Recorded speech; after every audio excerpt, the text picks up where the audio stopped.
Wow. Little bit of difference between last Sunday and this Sunday. A little bit.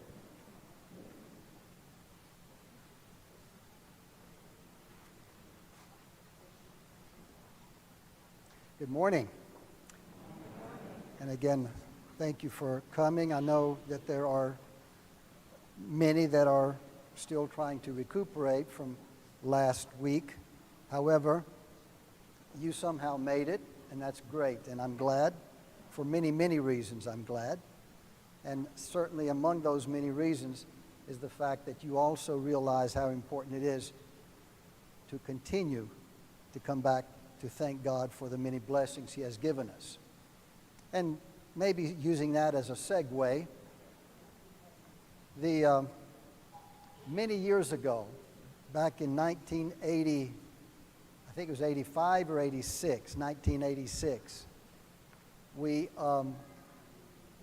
there were a few of us, 17 priests that were chosen out of the United States to go on a trip to the Holy Land for 8 days, and then we had another 3 days that we could stay in the area of Constantinople, visit all of those areas. And I was very, very fortunate to be among those clergy that were chosen.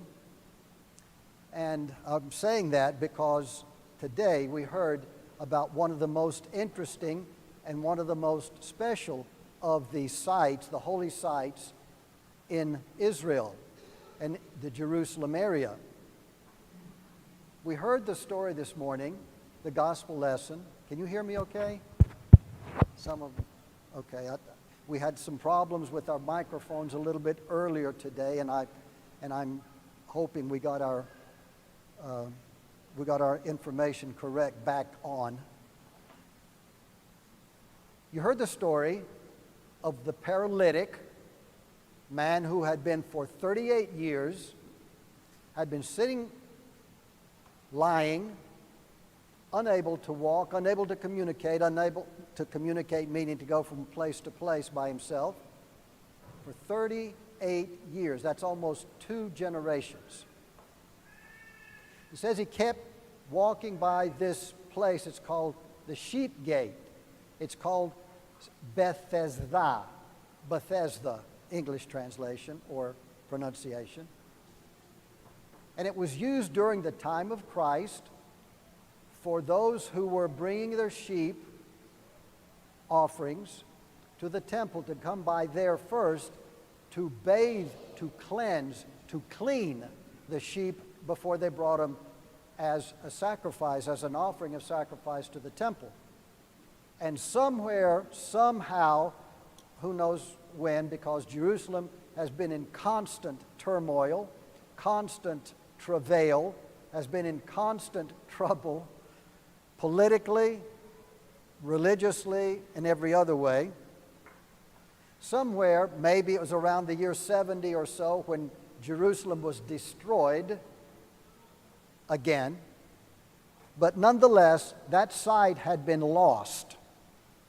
For many, many years, for centuries, that area was had kind of disappeared.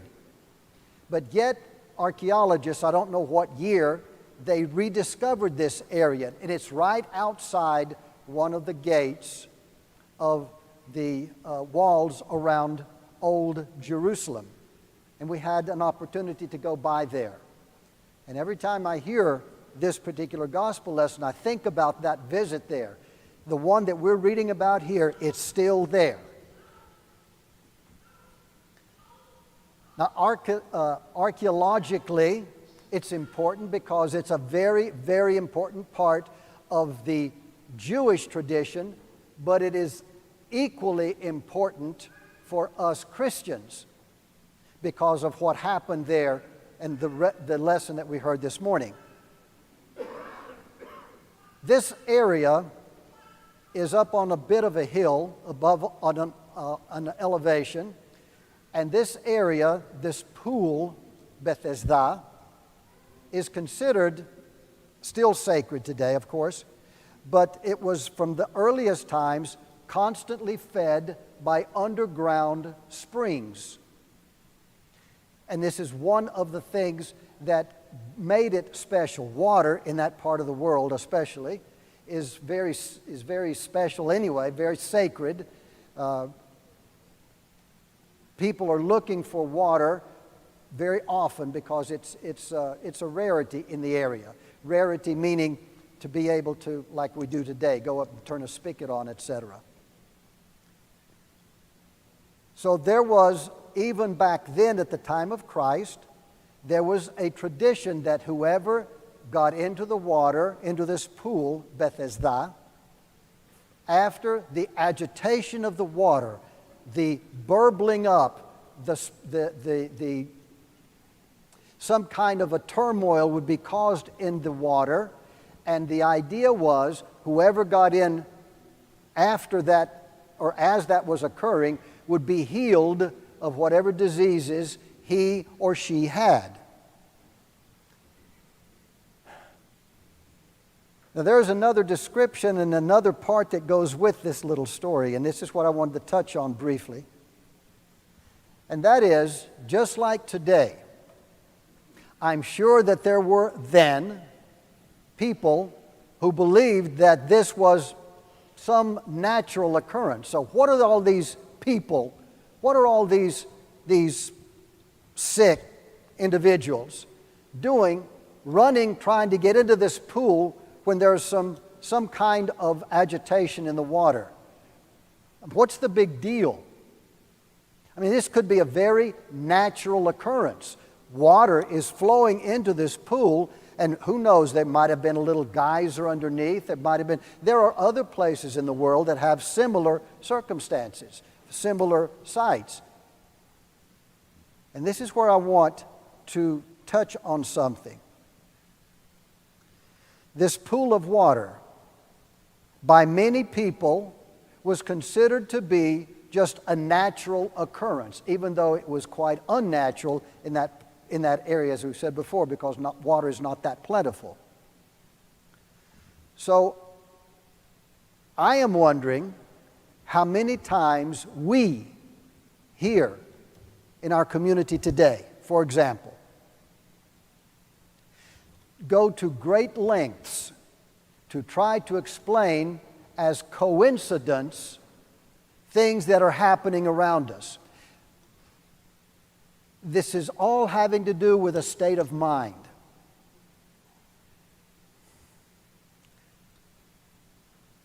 We look at a circumstance.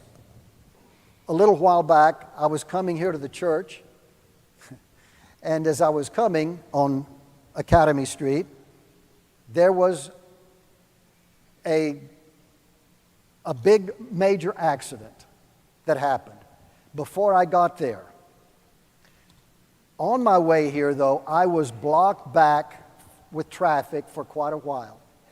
And all I remember is saying, wow, it's sure, thinking as I was coming into the church to come to my office next door, I was saying, boy, you know, that really maybe turned out pretty well for me to have been. I was not happy because I was late for an appointment. Maybe in the whole scheme of things, it was good that I got stopped a little bit further, about half a mile or 3/4 of a mile from here, down on Academy Street, when I saw the extent of the accidents that had taken place here. Well, isn't that a nice coincidence for me? Maybe it was a coincidence, but I don't think so. As I'm getting older, I'm making some other realizations. Things that I saw when I was younger, a bit younger, seem to be happening, and sometimes it happened this way, sometimes it happened that way. What I did not even want to consider back then, that maybe God still has a plan, and maybe God still controls things. And whatever reason God chose to do it this way, He has a specific reason for doing that. God has a reason. And that's what takes me a while, even now in my older years, in my many more opportunities to make realizations, many more opportunities to see that I do not believe in coincidences anymore. I really don't. I believe that God is in control. I believe that because He has shown me over and over, even and especially in times that I feel like I am being inconvenienced or I am in turmoil myself. I am in physical pain. Maybe I'm going through a physical issue. Maybe I'm going through a psychological, emotional issue. Maybe I'm going through a family issue. Or I've lost my job. I'm going through all kinds of turmoil, all kinds of crises, conflicts in my own personal life. And I'm praying like crazy. Please, God, help me. Please, God, help us. Please.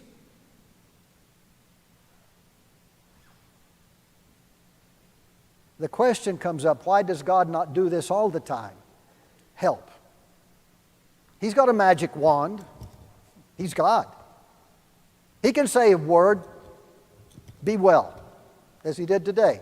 And it turned out. Why sometimes He chooses not to do it the way I want to do it? Why does He choose sometimes not to do it at all? Sometimes He chooses a totally different resolution than what I had in mind.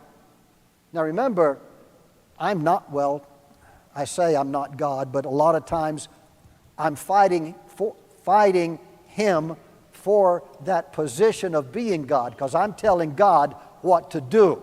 I do that. But I don't think I'm by myself in that either.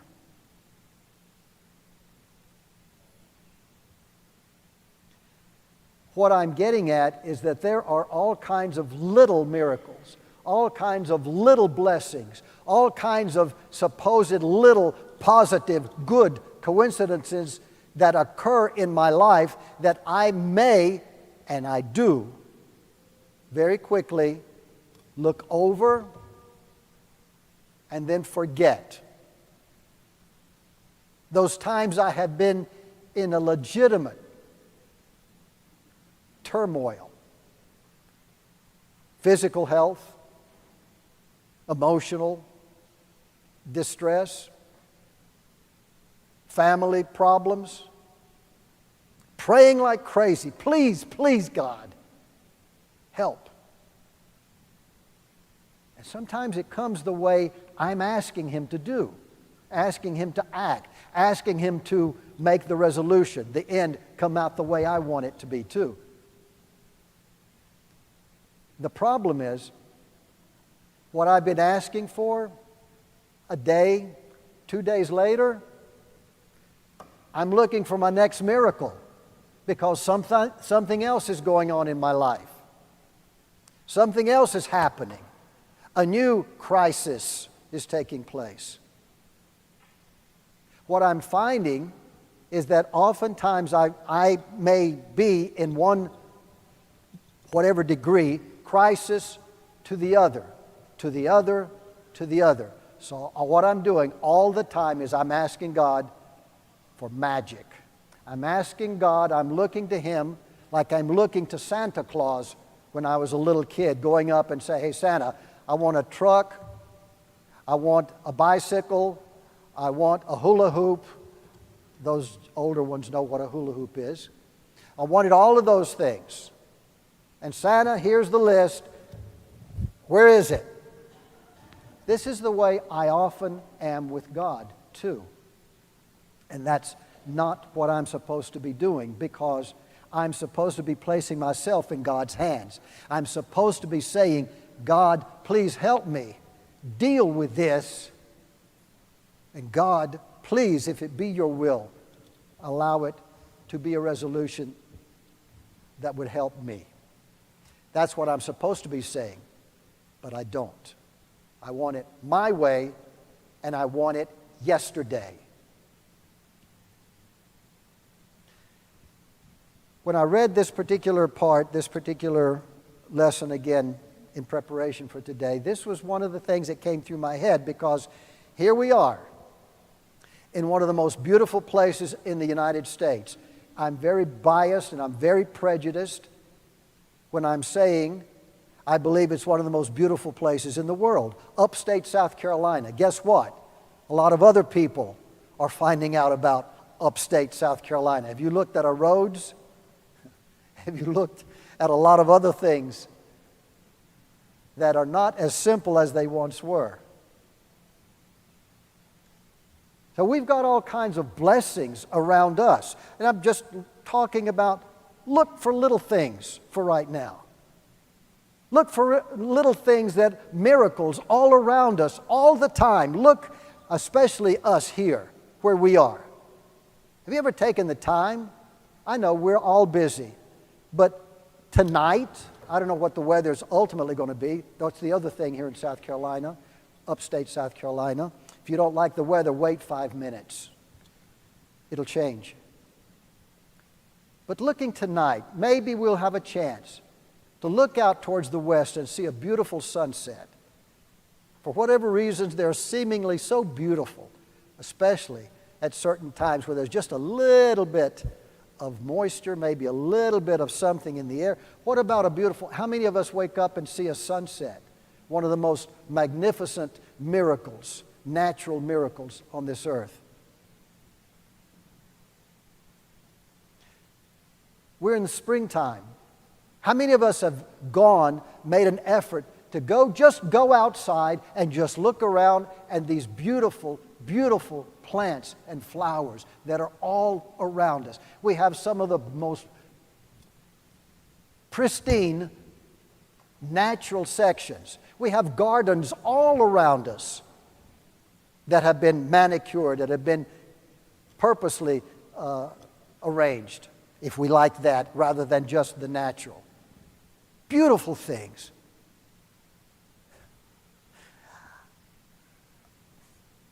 I know this is summer coming up. This is after the festival, and our attendance is going to be down. Where's our attendance going? Vacation, etc.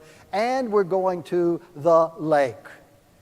It's amazing how many of us, I'm even wondering sometimes God doesn't come to church because He goes to the lake. How do I know that? Because so many people of our parish go to the lake during the summer and said, I went to the lake to see God. So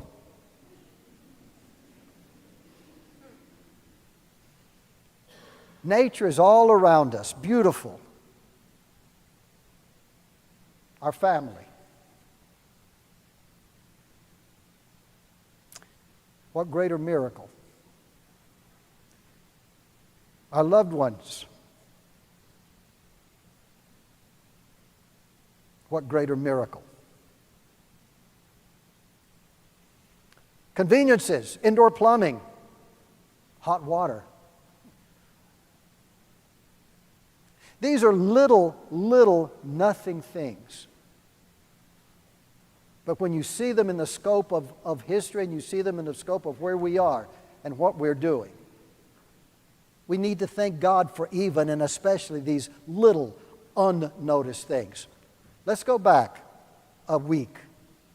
Last week, we were being told over and over that we were going to be having 3 days of very unsettled, stormy weather. Same weekend that you have been working months and months and months in preparation for our festival. Well, what happened? A number of years ago, I remember we had the same forecast, and it was one of our earlier festivals, and we had a lot of rain in the surrounding area. For some reason, we had St. George with his umbrella standing over our complex. It rained in other places. We got a couple of little sprinkles here. And that's what kept other people away. They thought, well, we've got all of this rain in Pickens, we've got all this rain in western North Carolina, we've got all this rain in northeast Georgia, Columbia, because we get people coming from all over. It's got to be the same thing there in Greenville. We didn't get it. The same thing here. We got a little bit of rain Friday, I understand. And Saturday and Sunday, the floodgates, people floodgates, opened up. And we had one of our most successful festivals yet. Was that a miracle? It was coincidental. The storm that came in, hit this high pressure area that knocked it way to the north. Really? Is that a coincidence? Is that a miracle? Is the glass half empty or is the glass half full? This will tell me where my heart is. This will tell me where I am. This will tell me where my spiritual path is leading me. I can look for the negative and I can find it. Oh, so easily I can find it. Or I can find something else, some hope. This man for 38 years was going to the same place. Another part that was very problematic here, he said he had nobody to help him. So he was crawling around doing all of this by himself. 38 years. But somehow, some way, this meant enough to him, this agitation in the water, he believed it so strongly that he kept going back. And this is maybe some way for me to try to understand some things too. If I really, really have this faith in this God, that somehow, some way, may not be the way I want it to be, may not be the way I think He should do it, but I have to believe that He is going to take care of it. The miracle of the agitation of the water for some was just a natural occurrence. For other people, it was a miracle. And we have to find miracles in so many beautiful things that are going on all around us all the time. I can say that. And I can mean that. And I do. I do admit also, when I'm in the middle of a crisis, does my mind wander also? Yes, it does. I'm no different than you are. And when I think God is not listening, that's what I need to understand, and that's when God is definitely listening. He's not walking away from me. I may be stepping away from Him. And I have to put it back in His hands, because ultimately it is in His hands.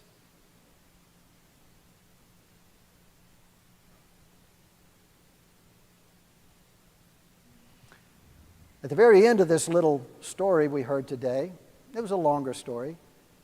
We heard that Christ found this man again in the temple. And I thought it interesting. Wow. He is where he should have been.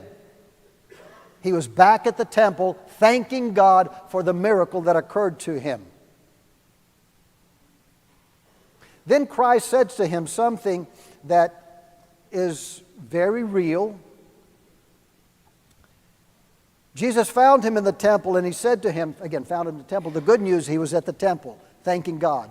That's just where I should be, constantly thanking God for things that I don't even know that happened. By the way, how many times have you heard the prayers? I say the priest's prayers out loud often so that you can hear. If you're not reading along in the liturgy books, you can see the prayers that are being said between sections of the liturgy.